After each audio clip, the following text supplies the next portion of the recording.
Yuji Itadori's surprising proposition for a truce with Sukuna, the king of curses, ignited intense debate and forced us to reevaluate everything we thought we knew about the characters. This unexpected gesture opened up a Pandora's box of possibilities, not only exploring the complex emotions between Yuji and Sukuna, but also delving into Yuji's all-consuming obsession with saving Megumi. To truly comprehend the significance of Yuji's offer, it's essential to understand the emotional depth behind his intentions. Despite Sukuna's countless atrocities, Yuji seems willing to extend a lifeline of redemption to the man who has caused so much suffering. This decision can be interpreted as a manifestation of Yuji's profound empathy.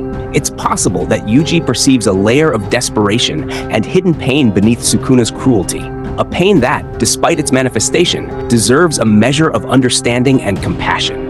Yuji might sense that behind the mask of the King of Curses lies a tormented soul who, regardless of his abhorrent actions, merits a chance at redemption. This perspective offers a fascinating glimpse into Yuji's psychology, his ability to look beyond appearances and seek the core of humanity within Sukuna, no matter the circumstances. The offer is even more poignant given the tumultuous relationship between the two characters. Sukuna has always been Yuji's antithesis, embodying chaos and destruction, while Yuji represents hope and justice. Yuji's proposal can be seen as an attempt to break the cycle of hate and violence, extending a hand towards understanding and peace. However, it's also a reflection of Yuji's internal conflict. He is both a determined fighter and someone who seeks to comprehend and save those who are lost, even when they seem beyond redemption.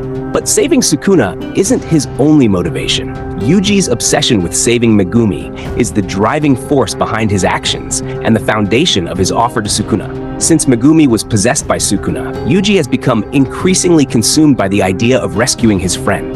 Megumi is more than just a classmate or an ally. He represents a deep and precious connection, and his fate has become a matter of life or death.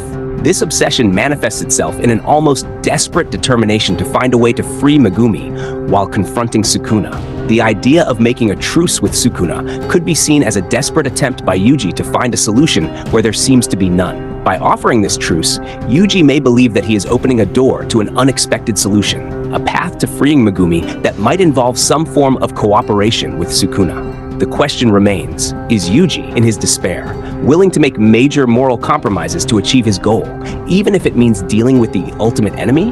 This obsession and this offer also seem to reflect an internal tension in Yuji. He is torn between his personal values and his desire to save Megumi. This complex dynamic adds emotional depth to the plot, as Yuji navigates a morally ambiguous space where the actions he takes are dictated by an intense passion and a willingness to do what is necessary, even if it means facing his worst enemies. However, the prospect of Sukuna accepting Yuji's offer could prove disappointing for several reasons. First, it could diminish the impact and threat that Sukuna represents as a character. Since the beginning of the series, Sukuna has been presented as a chaotic and destructive force, an antagonist whose cruelty and power are at the heart of the dramatic stakes. Seeing him become good could reduce the intensity of the central conflict of the series and remove some of what makes Sukuna such a fearsome and captivating figure. The very essence of Sukuna's antagonism lies in his irreducible nature and his refusal to conform to moral or ethical expectations. Seeing him change completely could not only seem artificial, but also betray the complexity of the plot that has been developed so far. There's no doubt that all fans would be completely disappointed, and the character of Sukuna would be destroyed forever. I think we can rest assured that Akutami is not likely to make such a mistake.